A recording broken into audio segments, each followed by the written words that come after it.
Hello, everybody, and welcome back to a brand new episode of NASCAR Heat for Career Mode. I hope you're all having a great day. Today, we go to Kentucky in both the Xfinity Series and the Cup Series, so hopefully we can have a strong run here at this mile and a half. But in the Xfinity Series, we had subscriber Darren Pleasant in the car for this race as he went down towards turns one of our better qualifying efforts actually on the season for our Xfinity program. So I was certainly happy to see that from Darren as he came into turn 2, heading down this back straightaway for the opening lap here at Kentucky Motor Speedway, and he would continue moving his way forwards actually inside the top 10 past the midway point of this race, trying to make it 3 wide there almost with his teammates of Briscoe and Custer, but he decided better of it as he went down into turns 1 and as came through now onto the final lap through turns 3 and turns 4. A very solid run here for Darren Pleasant, so definitely a nice little change as this team has struggled all season, even with myself in the car very early on and other drivers. We just haven't had the speed in the car, but we get P7 today here in Kentucky, so it looks like maybe this team is starting to find some momentum coming through past the midway point of the season. But we come to qualifying in the Cup Series as I was coming through turns 3 and out of turns 4. The car felt pretty tight in qualifying, which was a bit of a concern. I knew it would impact my lap as we would cross the line hitting at 31.135. We would go P21 here for Kentucky in qualifying, so definitely not what we would like. So this might be a bit of a rough race again for us as we have Keselowski on the pole. The Monster Energy NASCAR Cup Series is at Kentucky Speedway for the Quaker State 400. Kentucky's a daunting mile-and-a-half asphalt tri-oval that will challenge even the most skilled drivers. NASCAR racing from the Bluegrass State is coming up next. Alright, we're ready to go green here at the Quaker State 400 at Kentucky Motor Speedway. Kurt Busch failed technical inspection, so he is starting at the back, and his teammate Kyle Larson missed the driver's meeting. So both Ganassi drivers started at the back of the field today here in Kentucky, as well as Bubba Wallace, who had an engine change after qualifying, so he joins the 2 Ganassi drivers at the back of the field as we're ready to go green here today in Kentucky behind the 24 of William Byron, as Brad Keselowski will lead the way as the green flag is out, and we are underway now here at Kentucky Motor Speedway from the 19th starting position, gaining 2 spots due to Kurt Busch and Kyle Larson being sent to the rear of the field as we head down towards turns 1 on the inside of the 38 of David Reagan as we come through the center of turns 1 and turns 2. Obviously not the qualifying effort that we had expected and wanted as we head down this back straightaway, and I was a little bit concerned because last time we had a poor qualifying effort at a mile and a half. We struggled the whole race. That was at Chicago, where we were not really running very good at all. We were lucky to be in the top 20 at Chicago, so definitely kind of a bit of a concern in these mile and a halves as of late. We're 3 wide with Boyer and Matt DiBenedetto. DiBenedetto all the way up at the wall as we go down towards turns 1, clearing our teammates of Clint Boyer as we go down into this first corner on the second lap. Keselowski, though, leading the way. Danny Hamlin P2 at this point as we would clear DiBenedetto down the back straightaway, and we would continue to run P16, but on lap 3 I decided we're going to try and see what the top lane can do, and I found out very quickly that it's going to do nothing for us because we got passed by DiBenedetto, and then we would get stuck here in P16 behind the 24 of William Byron. So definitely a bit concerned at this point as I was struggling and just kind of setting just the running in P16 the whole time as we come through now on lap 9, trying to get past William Byron as we exit turn 2, hitting him as we go down the back straightaway. Kurt Busch, though, you see filling up my rear view mirror now. He started in the back, and now here he is right on our back bumper as we go through turns 3. He nearly gets into the back of us as we slide up the track on the exit of turn 4. Kurt Busch gets to the inside, showing the true speed of that one car and definitely showing the lack of speed today in our cars. Blaney, he would actually be able to get past, and then we came through on lap 11, still working on passing William Byron, but sure enough, as we came out of turns 1 and turns 2, we finally clear the 24 and take over that position. And as we came through now on lap 12 of 19 in the stage, you see a new leader on the track, and it's actually because Brad Keselowski, who started on the pole, is now coming to the pit lane due to blowing an engine now as we go down this front straightaway. So big implications there for Brad Keselowski, who has blown up, and that's going to take him out of this race as we now came through on lap 16 of 19 in the stage, still running P16, but we actually started closing in with this long run. We had run down to Benedetto, looked to his inside as we exited turn 2 as we went down the back straightaway side by side with the 95 of Matt DiBenedetto, approaching the final lap in this first and opening stage. Obviously, just like Chicago, not showing the speed that we really would like as we come through turns 3 and at turns 4. Probably should have tried to really set up a custom setup for this car. I think that was the biggest takeaway, but obviously in NASCAR Heat 3 I didn't really need much of a custom setup to run strong at this track, so it was a bit of a throw-off as we start this final lap of this first stage. But still, this rookie season, all about learning everything still in the Cup Series. So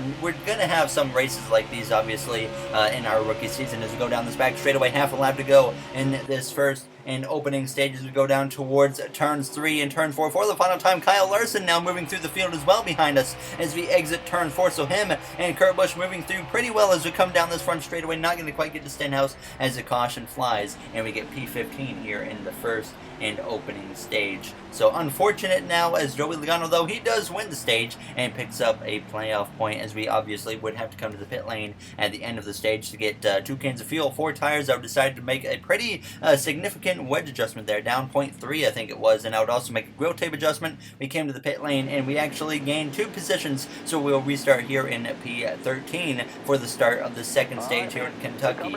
Behind Eric Jones and the 17 of Ricky Stenhouse Jr. as the green flag is out, and Joey Logano leads away here in Kentucky as we start the second stage. Jimmy Johnson, one of the drivers that got stage points here in the first stage. Obviously, he needs all the points he can get right now, and same to our teammate of Eric Almirola. Obviously, last episode, Ryan Preece had a good run, putting him back inside the top 30 of points, and he won the Daytona 500. So right now, if Preece stays in that top 30, he will be in the playoffs as we go down towards turns 3 and turns 4 behind the 20 of Eric Jones, nearly getting into the back of him now as we exit turns 4. Logano clear of second place, who actually belongs to our teammate of Eric Almirola. Almirola really hasn't been in the mix of racing up front much this season, but right now he finds himself battling for the lead with Joey Logano as we go down towards turns 1, now on the inside of the 37 of Chris Buescher as we exit turn 2, heading down this back straightaway, nearly getting into the side of the 37 of Buescher. Behind us is DiBenedetto and Ryan Blaney side by side as we go down into turns 3. We're going to get past the 37 now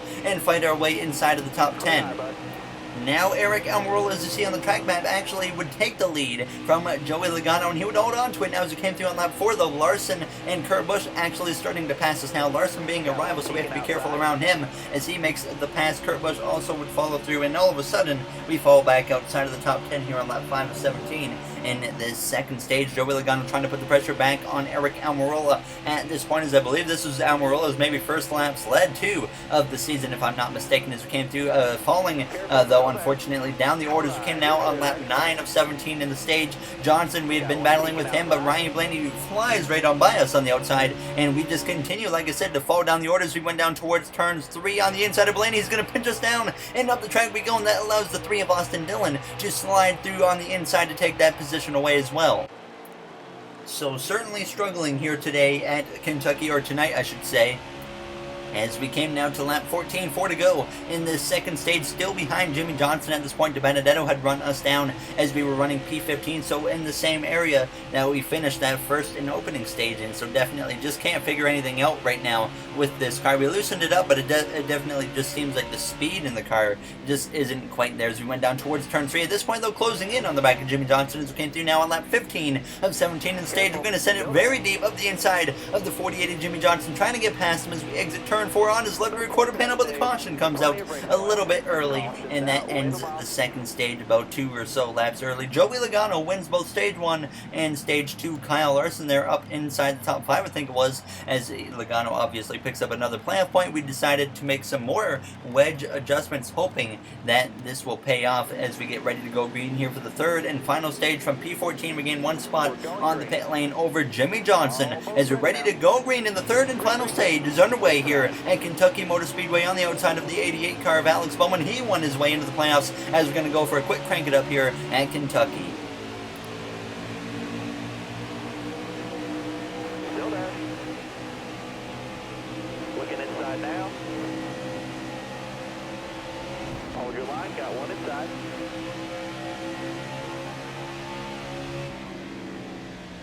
Got one peeking inside.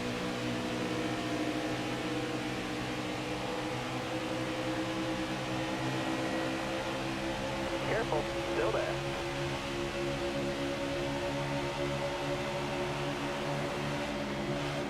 Looking inside now, clear all around.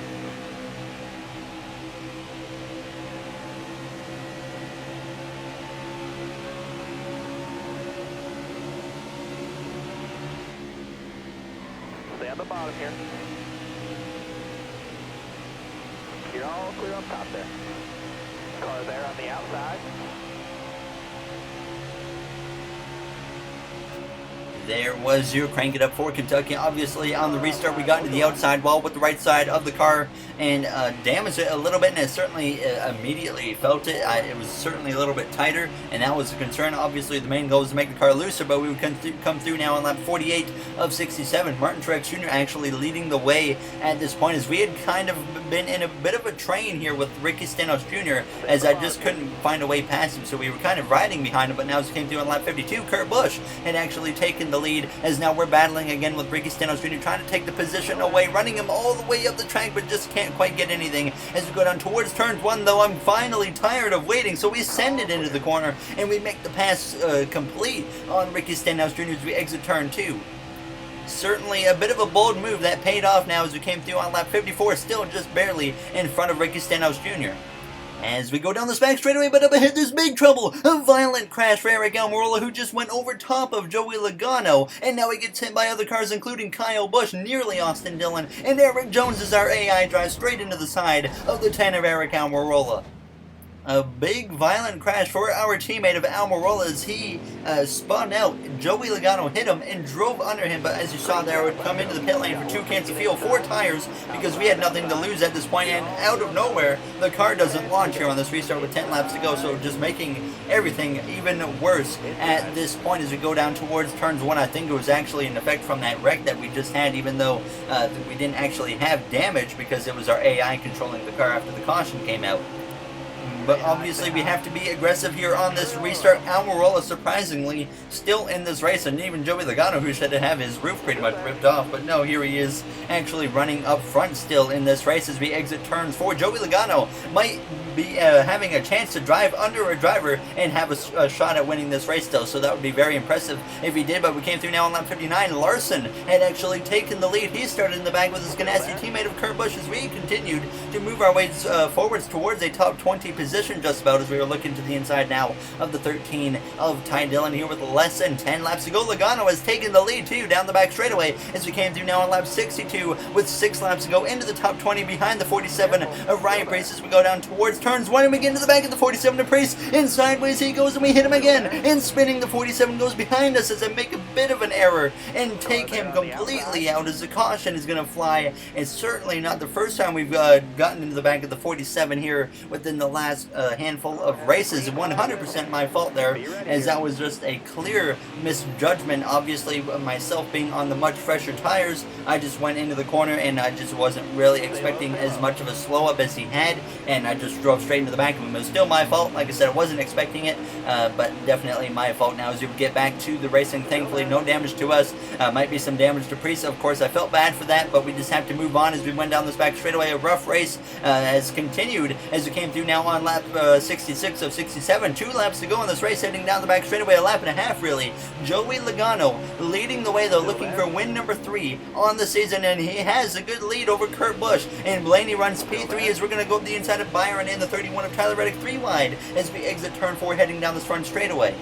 Joey Logano drove under the 10 of Eric Almirola about 15 or so laps ago, and here he is leading on the white flag as we go down into turns 1 on the inside there of the 31 of Tyler Reddick. If we can just finish in the top 15, then I'll consider the pit stop strategy there a success as we go through side by side with the 31, giving him a little bit of a side drive as we go down towards turn 3. Jones putting on some pressure now as we slide just a little bit of the track, and that allows the 20 of Eric Jones to get up the inside, but Joey Logano exits turn 4 down the front straightaway. Logano gets win number 3 on the season as we come through behind Jones to cross the line and get P14 here in Kentucky. So certainly a little bit disappointing because we just lacked speed in this race. The car drove fine. There was nothing really wrong with the handling of the car. Definitely would have been better if it was a little bit looser. We tried to work on that, but it didn't quite work out. There was my quote after the race: we struggled hard again. I hope we can find our momentum. It was pretty straight to the point after that race with the media. And obviously in the next one, it is New Hampshire Motor Speedway, which that is actually the track where we got our first career win at in the Cup Series in NASCAR Heat 3. So hopefully we can go there and maybe try to get a win there this time. Again, obviously That was the only time I ever won at New Hampshire as well in NASCAR Heat 3. So we'll see how that one goes, obviously. And as always, if you guys did enjoy this episode, make sure to comment, like, and subscribe. Those would all be very appreciated. We're about to see the playoff picture right now. We're getting down to the point where the playoffs are certainly becoming a big factor right now in everything that's going to happen, because we're not far away at all from the playoffs starting here in the Cup Series. There's Denny Hamlin and Joey Logano, Kevin Harvick all tied for the most wins at 3. We sit P7 in the playoff standing, 6 playoff points. Priest still inside that top 30, which puts him in the playoffs. Almirola 32 out, same for Kyle Larson. Johnson 49 out. But if Priest gets kicked out, then that point gap condenses a lot more than what you see right now on your screen. So Ryan Priest is kind of the big person right now that we have to watch in this points format, as William Byron, he's definitely going to need some luck. But I will see you guys, though, in the next one where we go to New Hampshire Speedway, and hopefully we can have a good run. So thank you for watching, everybody, and have yourselves a great day.